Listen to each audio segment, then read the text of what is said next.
As we gather here today, fellow Democrats, to honor and reflect of the contribution made by a generation of young people to our democracy and to our country. We also take this time this morning to honor our own who have passed in the service of our party, but also of their country. And today, sadly, we bury the former mayor of Modimolle Mokgopong, Marlene van Staden, who was one of our youngest mayors in the country. And we thank Marlene and her family for her service, and we thank Marlene for what she did in lighting the way in Limpopo for the first DA-led government in that province. Marlene's legacy will live on through the work that all of us will do as we carry that flame forward. I want to thank Nicholas Inyati for that inspiring speech. Wasn't that a great speech? But I'd expect nothing less from a fellow chiller, as Nicholas is a fellow chiller of mine. We've both been on the MacG podcast, and I think we both are firm chillers. So to all the chillers out there, I say Happy Youth Day to you too. And on this day, we've got used to hearing the speeches of ANC leaders who claim the sacrifices of the generation of 1976 as their own. They claim the bravery of people like Hector Pieterson and Hastings Ndlovu as their own. They appropriate the legacy of these young South Africans as their own. But Democrats, the truth is simply this, that the ANC have betrayed the generation of 1976, just like they've betrayed the generation of 2023. Back in 1976, young South Africans took to the streets to make their voice heard against injustice because the apartheid government was suffocating their dreams and crushing their opportunities. They were subjected to an education system that would condemn them to forever being hewers of wood and carriers of water. They lived under an oppressive state that viewed them not as individuals with their own unique capabilities, talents, and abilities, but reduced them to nothing more than the color of their skin. They were subject to job reservation. They were subject to a system that restricted them to certain jobs only and trapped them in so-called group areas. It was resistance against these policies that caused the generation of 1976 to rise up, draw a line in the sand, and say no more. Democrats, the time has come for us to ask how different the injuries the young people of 1976 are similar to the injuries and injustices that the generation of 2023 faces. And I want to say it loud and clear today, that through the disgraceful education system, the ANC of 2023 is condemning the majority of young people in this country to a life of poverty, just like the government of 1976 did. In today's South Africa, 81% of 10-year-old children cannot read for meaning, and 33 million of our people live in poverty. A full 47 years after Hector Pieterson died in the arms of Mbuyisa Nkuba after rising up against an education system that doomed them to a life of poverty, the ANC has again condemned young people in South Africa to hewers of wood and drawers of water. In today's South Africa, 7 out of 10 young people are unemployed. And I'm sure we have many of them sitting in the audience here today. Am I right? Yes. Young people who only want the opportunity to work, but are denied the opportunity to get a job. Over a third as Yusuf said, of our young people with university degrees, and genuine university degrees, not ones bought from Fort Hare, cannot find work. And that's because this government of 2023 still practices a form of job reservation. Except they don't call it job reservation, they call it cadre deployment. And that means that unless you're connected to some network, unless you are friends with the councillor, or friends with an MP, or friends with an official, and yes, only if you're prepared to sleep with those people, will you get an opportunity to be able to get a job. The ANC calls this cadre deployment. We must call it out for what it is. Job reservation for buddies, for pals, and for cadres. It prevents anybody who's not connected into the system or elite to say you're on the outside. No opportunity for you. Your family must starve while the cadres eat our money, eat our opportunity, and eat our children's future. And that is the reason why young people, many skilled young people, cannot find work in the public service, because those jobs are reserved for cadres. They're reserved for the connected few. And the reason that service delivery collapses, and Nick spoke about beautiful Coffee Bay, but even up the road, I was in Makanda the other day. I've never seen more potholes in town as I've seen in Makanda. There's a pub there called the Pothole and Donkey. The problem is these days you see many, many potholes, but you don't see many donkeys. They say overseas you drive on the left. In Makanda you drive on what's left. And you've got to watch out that your car doesn't go into it. But colleagues, I want to talk to you today about another form of job reservation that the ANC has reintroduced. Much like the legend of the Greek Perseus, who slayed the Gorgon monster, who was terrorizing the villagers. And they were so pleased that he had liberated them from the evil clutches of this terrible monster that they made him the king. But in a few short years, he became a worse tyrant than the monster. And this is exactly what this government is doing. It's taking the exact things that the apartheid government did to people like Hector Pieterson and the contemporaries of his age, and it's reintroducing them in South Africa. And it is reducing us again to being defined on nothing more than the color of our skin.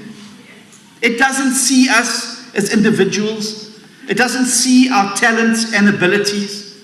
It doesn't see the contribution that each one of us wants to make our country a wonderful place.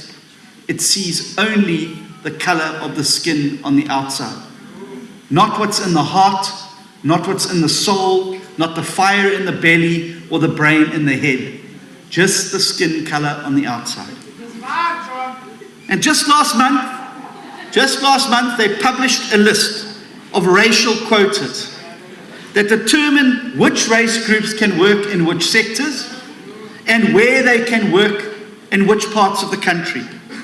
They apply to 18 key areas of our economy, and companies that do not comply with these quotas are going to be severely punished by not getting government contracts, not being able to apply for government work, and through fines. And they will be cut off completely from doing their business. And there are some who say, well, these quotas only affect minorities. And the message I want to send to the young people today is that quotas affect everybody. Quotas affect everybody. So for instance, right here in the Eastern Cape, if you are a young black woman employed in top management at a manufacturing company here in the Eastern Cape, and if more than 13% of your colleagues are also black females, you will have to be fired, or that company will be punished for exceeding the quota of black females they're allowed to employ. A 100% black-owned female company opening its business doors in Kimberley would be prevented from government work because the quota there for black females is only 15%. In a profession like nursing, here in the Eastern Cape, where more than 35% of the professional nurses are black females, this will be violating the quotas that have been published by government. And in Limpopo and the Northwest, the employment of coloured South Africans is banned completely in certain sectors, while in others, Indian South Africans are reduced to just 0.1%. Just think about that for a second. Imagine being reduced in the country of your birth to a decimal point. This is not the future that people fought and died for. This is not the non-racialism that should be driving the energy of this country. This race quota law is abhorrent, it is disgraceful, and it is utterly dehumanizing to the very people of this country. And in a country with already the highest youth unemployment rate, it's going to lead to even more youth unemployment. Because the law only applies to companies that employ more than 50 people.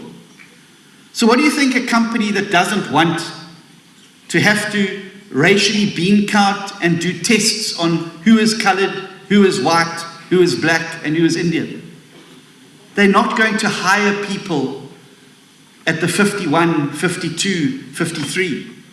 And companies that should be expanding to create more opportunities for young people and our citizens are simply going to say, we're not taking on any more people because we don't want to be part of this terrible system of quotas.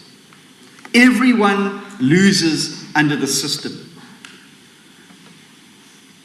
So instead of empowering the 33 million people who are trapped in poverty, this policy is going to condemn them to even greater poverty, even greater suffering. They are deliberately designed to lock you out of opportunity. Because the more they lock you out of opportunity, the more opportunity they have to open the back door to let their cadres, their friends, the girlfriends, the family members in through the back door. And once again, they will get fat and healthy and well, while 33 million of our people struggle to put food on the table.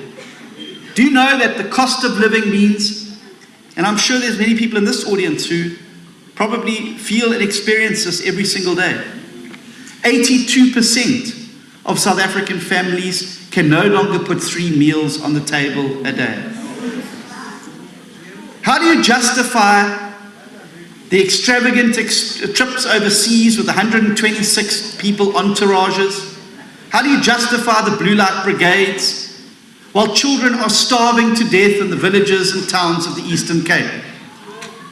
How do you sit in a ministerial mansion paid for by the people of South Africa while newborn babies in the Eastern Cape are placed into cardboard boxes in hospitals? Sis. How do you sleep at night, ANC? Hoe slaap jy in die aand? Dis tyd om hierdie rampokkers uit te skop en vir 'n nuwe regering in te kom, so ons kan verandering in ons land sien.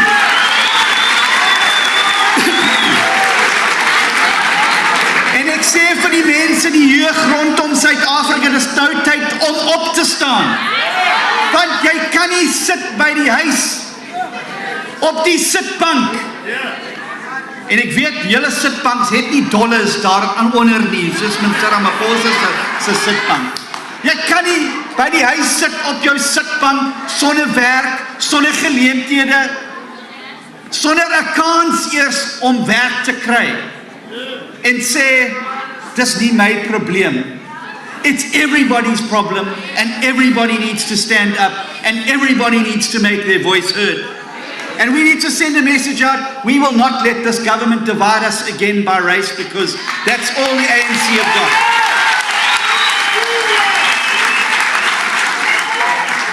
got nothing to show people in next year's election.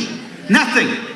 The economy is contracting. Jobs are leaving our shores by the day. Young people are going elsewhere to look for opportunity. Crime is up. Every single thing the ANC touches turns to, I can't say the word because it's TV here, turns to rubbish. Everything they touch turns to rubbish. There's not a single thing the ANC haven't touched in this province and in this country that they haven't broken or stolen. And that's the reality. When you go now to the cupboard, it is bare because the cadres have stolen, eaten, finished everything. Dis klaar, want hy het dit al opgevreet en niks vir ons mense agtergelaat nie. But it doesn't have to be like that. And this is the message I want to send to the youth across South Africa today. It doesn't have to be like this. Because it can be different. You can have a government that's working for you, not the other way around. You can have a government that's investing in schools so that its children can read and write and be prepared for the economy to ensure that they can find work. That you can have police deployed onto the streets to keep you safe. In the Western Cape, crime is down 14%. That you can have a government that's serious about young people getting work. In the DA-run Western Cape in the last quarter, 98% of all new jobs in South Africa were built in the Western Cape. Just 2%. Net 2% in die ander provinsies. Dis 'n skande. Dit is 'n skande. And we are going to fight this cadre deployment with everything we have. We're going to stop this closed shop system that the ANC has used to cut you out so that they could get the cadres in. And that's why this week we had a great court victory. Because the court said now that they must hand over those cadre deployment minutes. And they've been hiding them. They didn't want to give them. And you know why they didn't want to give them? Because they know that it's going to show you how they've been locking you out and eating up everybody's opportunity. And most importantly, it's going to show you what happened when Cyril Ramaphosa was the chairperson of the Cadre Deployment Committee. Because he comes in now and he's like, oh, whatever, boy, I wouldn't know what happened. 9 wasted years, you know, terrible, this one's corrupt, that one's corrupt. He was sitting right there. He was sitting right next to Jacob Zuma as the deputy president in the cabinet. He was sitting as the chairman of the Cadre Deployment Committee, sending the Molefes, the Kokos, the Guptas, and everybody else he could get an opportunity to send so that they could not serve the people, but to serve the ANC. And those minutes are going to show us, they're going to show us the skeleton that is now sitting in the union buildings. And so, I invite each and every young person to join the DA over the next 15 months in the streets, in the town halls, in our communities, in every kasi, in every city hall, in every business around the country to drive the message of change. And you will see that hashtag there. I want everyone to look at it. It says hashtag power to the registered. Now that's not an exclusionary thing. It's simply saying this, that change doesn't happen on its own. That change isn't going to fall from the sky, and change is not going to happen under the ANC by osmosis. The only way we're going to get change in South Africa is if we go out and vote for that change, and you cannot vote if you are not registered. So check your registration status, check .da.org.za. Let's say it out again. Check.da.org.za.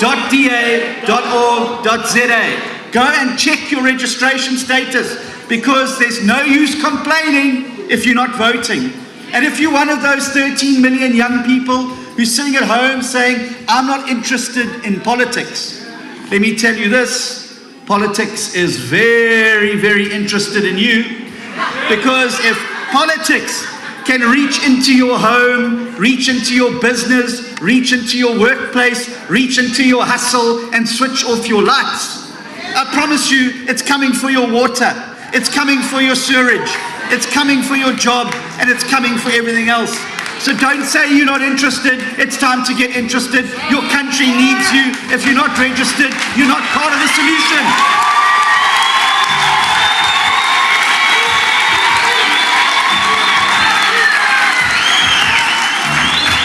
So we call on you, young people. Your time is now. Your time is, your 1976 moment is now.